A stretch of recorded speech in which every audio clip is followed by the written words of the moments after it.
Welcome to Draw Process. I'm Ike, drawing pages of my comic book in this weekly video series. And this is First Son, page 13 of episode 3. I drew this a while ago, in the spring, perhaps, and I'm releasing these pages weekly in this video series to the webcomic. And so that's why we're going to review the art that I drew here and share thoughts.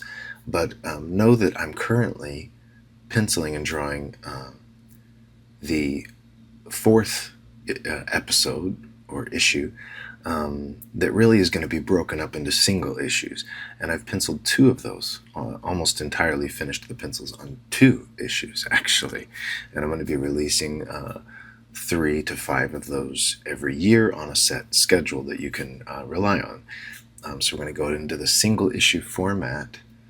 And this video series may need to change, actually, because when it started, it was my thoughts for the week on the page I drew for the week, and there was a spontaneity, there was an immediacy to that that I think made it this what it is.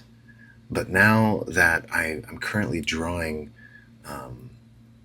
I just finished penciling issue 1 of the next series, and I don't have that to show you. I've recorded it. I plan on using that footage, to share here on YouTube, to continue to share.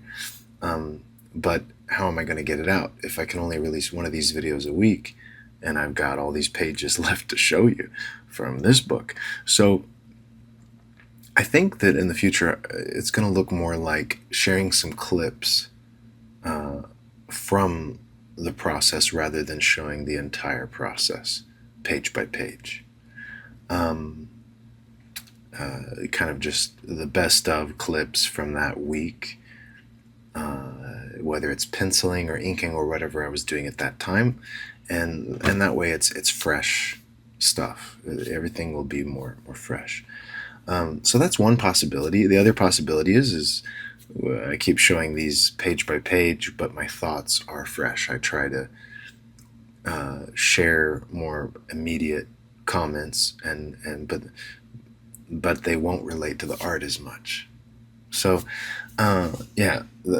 that's my processing here about the series itself. But I'd like to get, of course, into the processing on the art and my journey. So last week, which the video was recorded a month ago, so since then, more development for me in loving the characters, what I talked about last week, loving the characters, loving the story, and drawing the comic in such a way that I'm with the story, I'm with the characters, I'm able to experience the story while I draw. It makes me think of people I know that love to watch the same movie over and over, and they'll put it on in the background, and it's soothing, it feels nice, it's like a little bit of a meditation. So that's what I'm doing with my comic. I'm putting the same movie on again and again every day. Every day that I sit to draw, every time I sit to draw, I'm putting it back on. And hopefully every single day of my life I get to put it back on, because it's going to make it richer for me if I do. And it becomes a meditation and a practice. And yes, it's loving, and it's being with the characters in the movie and the story and letting it come to life. And that should dictate the way that I draw. I have to draw in a way that suits that. And what I'm finding is that it is to draw a rough structural drawing without the details added, and then move on to the next page. And also to write the word balloons in as I go. I'm writing the story, and I'm seeing it in my mind, but the drawing is still just a structural gesture. It's just the basics. And I'm bringing the story to life, and that allows a speed. where I've got the prior pages sitting right there next to me while I'm penciling in the new one. And sometimes it takes longer, but sometimes it's 5 minutes, it's 20 minutes, and a page is done. And I'm going back to a prior page and I'm changing something, perhaps two, and moving on to the next page. And I'm looking at and I'm with all of these pages at once. It's more alive for me that way. So, and then I can go back and refine and finish the pencils. And sometimes I get caught up in one panel, one image, because maybe it's a very emotional moment, and I'm really feeling it, and I'm like, somehow I just get caught drawing it to completion.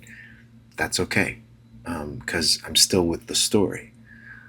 But at other times, I'm not going to let myself get bogged down drawing this whole scene with all these camels. I'm going to skip it and come back. And not skip it entirely. I need the basics there. That does mean I'm going to have to come back and do it. But what's cool about that is coming back and drawing that panel. That's something I could do if I had 30 minutes free, 10 minutes free, and I'm not seeing the movie that well. I could come in and get a bit of that done, and over time, eventually it will all be done without really grinding away at it, really burdening myself with it. And it won't impact the storytelling too much because at least the roughs were done from in the right spirit.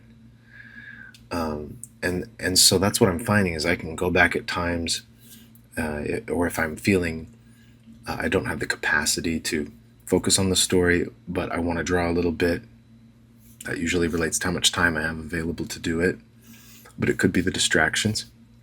Then I'll go back to a prior page that just needs to be drawn, just get those faces finished and so on.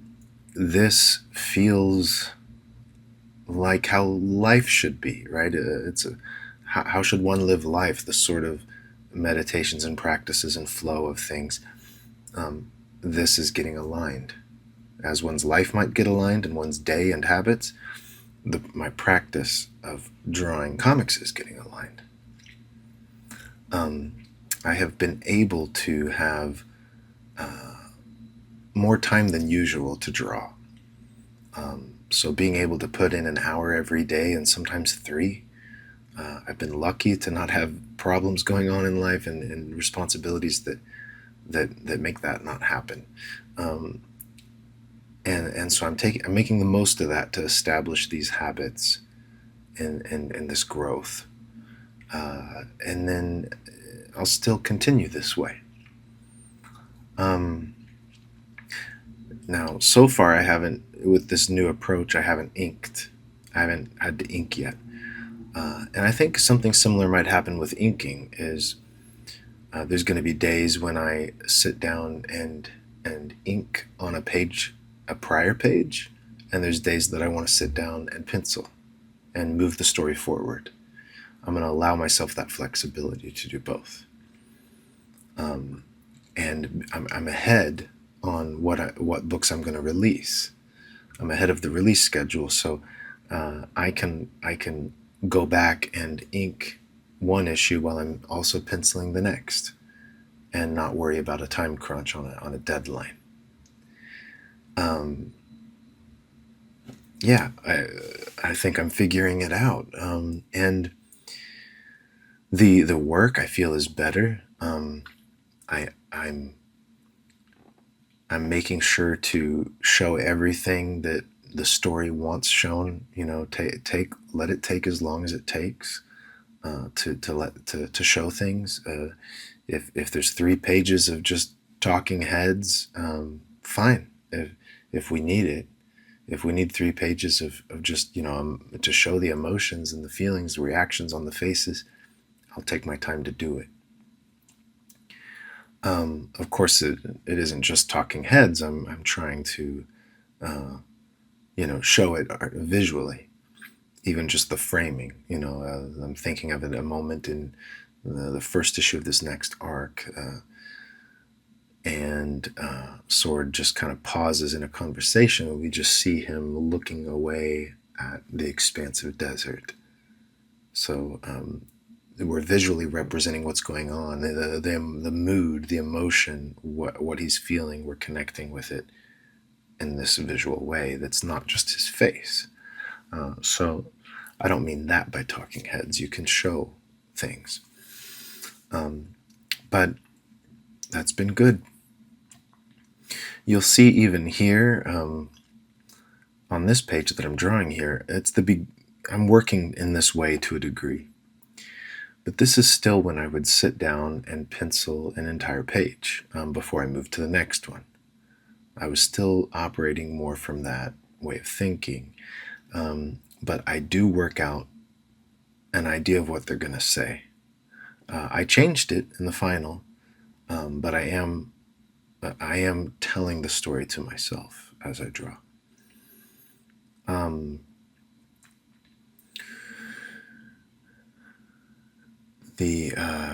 Something that I'm doing, that I'm figuring out, is how much to use structural underdrawing.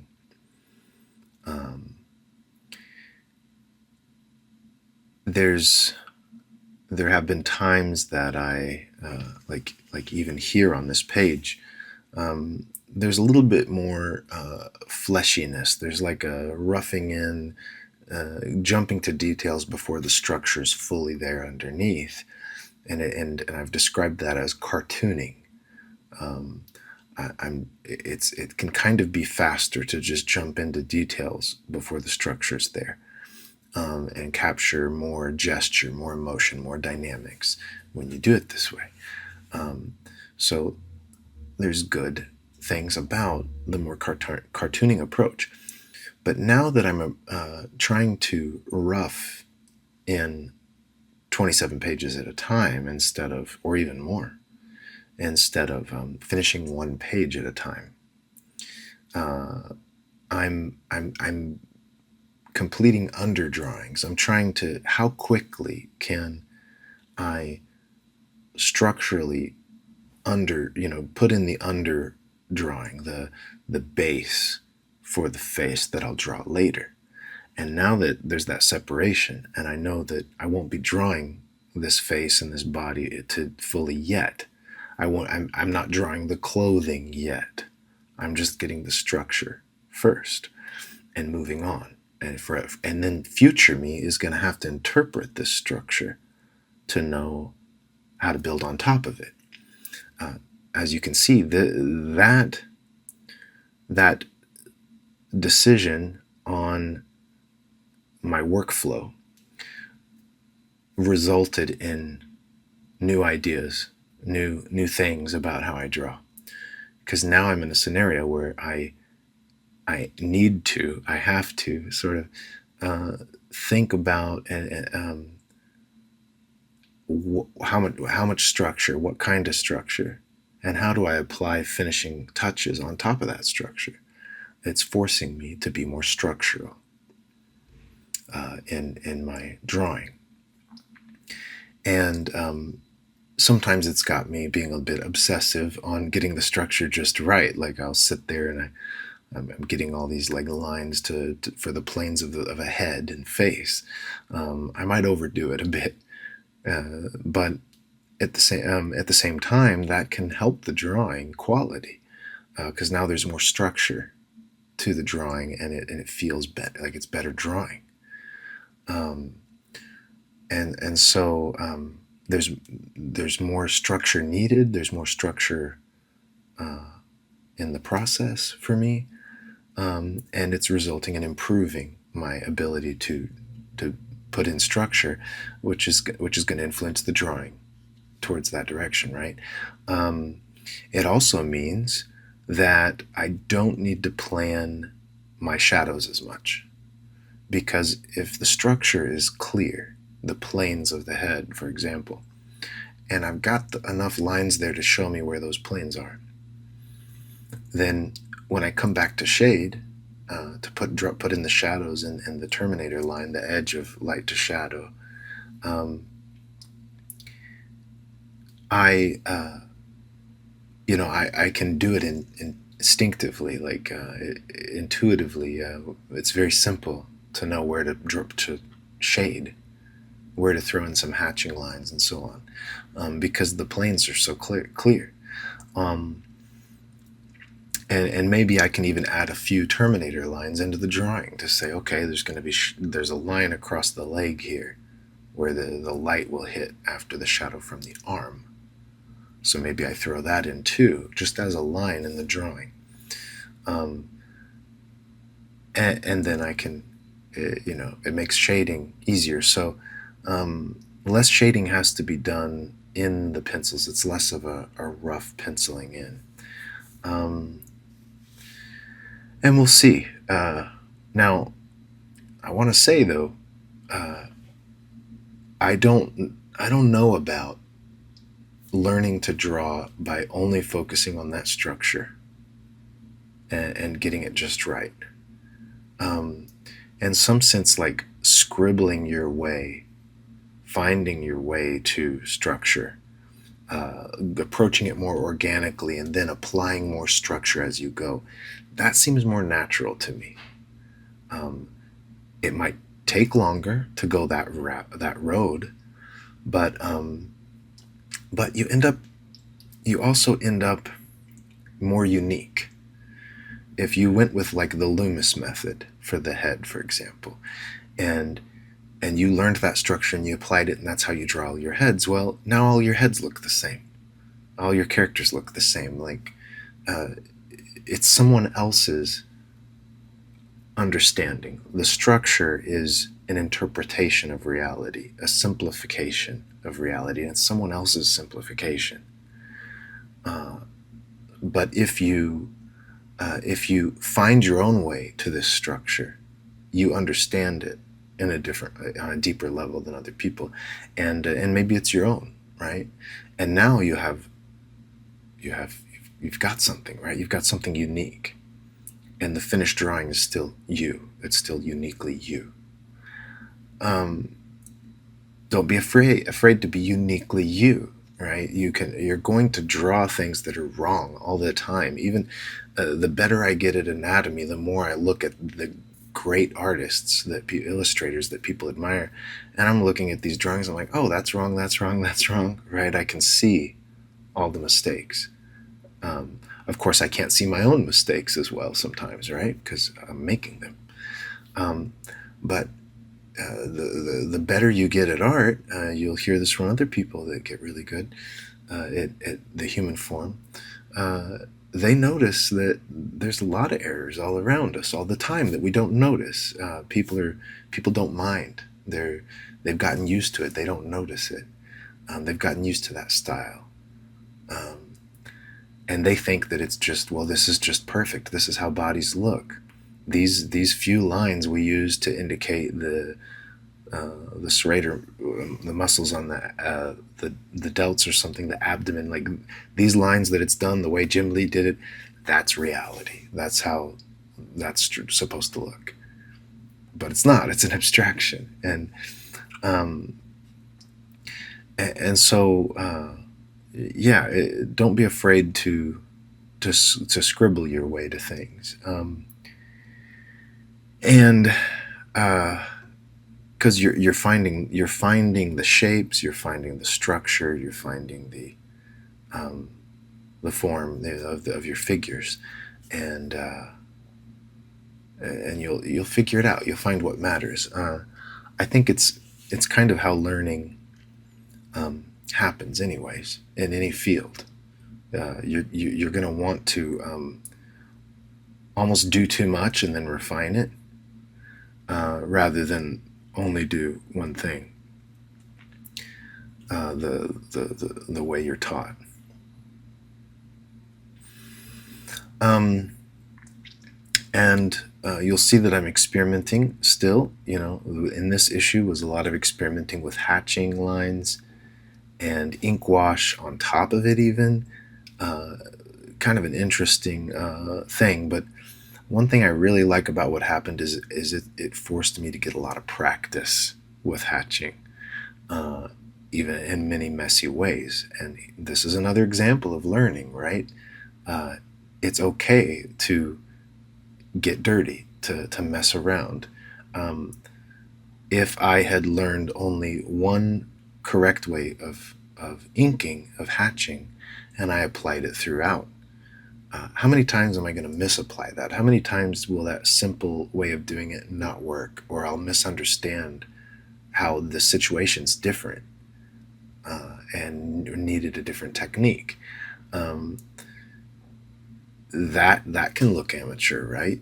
If you're applying a technique without really understanding the scenario of what's needed. Um, and then you only know this one trick, right? Uh, Instead, get messy, do it all, and you'll learn what works. Speak gibberish, and then you'll speak the language. Like if you're learning another language, you want to try thinking and speaking in that language, not simply wait until you master each phrase and memorize it or something. You're going to struggle to find the words that you want, the same way you're going to struggle to find the anatomy you want and the important things. But you learn by doing. You immerse yourself in it, and you learn it. If I keep scribbling, I keep, like I'm building this form out, and then I'm like, oh, now I see. There's that. Okay, that's what Loomis meant with that plane. That's how that applies. Yeah.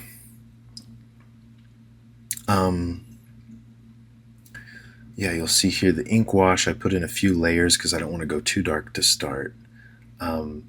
You'll notice that I have a light source in mind. So the doorway to their hut is kind of where I chose to have the light source and to highlight that side of sun so that he pops off the background. Yes, the shade, the gradient, the grayscale I'm using, it's the art and everything. It's kind of messy. It's kind of muddy, but I still do a few things to keep things clear. The highlight on sun in that panel at the top of this page. The highlights are helping give an edge, a clarity to his form, and separate him from the background. And I'm leaving a light spot on the right side there. And we have, trying to figure out how black to go with the sky, how to put in the stars. Am I going to do it with white paint, or am I going to go in digitally? In the future, I think I am going to consider more solid blacks at times, just for speed. We're going to see how I blend everything I've done. I recently was looking at first some of the early books that I had done, the Seven Dwarfs. There's a lot of fun stuff that I've done. It was nice to look back on it and laugh and see it's like a young filmmaker that's making their early films. It's like, just stick with it. If you keep making films, they're going to get good eventually. But there's potential there. There's some good. But looking at that early stuff that was much more heavy black and white, and even more lighting use than I do now. There's some good there, and there's going to be a way that it's surely going to become whole. It's going to get integrated into what I'm doing now. But at the same time, the inking is kind of the icing on the cake. The cake is the pencils. It's the structure. It's the drawing, and I'm really loving that lately. And I'm loving growing in my drawing skill. And it's actually surprising to look back at earlier work and see like my how much skill I've gained since then. It's not that I thought I was perfect back then. I noticed the mistakes to a degree. I knew things were not consistent, but the depth of understanding that I have now is improved. It comes with time and effort, right? So I think that'll be it for this week. I'm glad to have you on the journey. Every week we'll have a new video, and now we're caught up more to real time. Even though this is an older drawings, I will be recording these within a few weeks of when they air, so it's like it's fresh. You're getting my fresh experience in life. I think that's just important to what this series is. So I'll see you next time.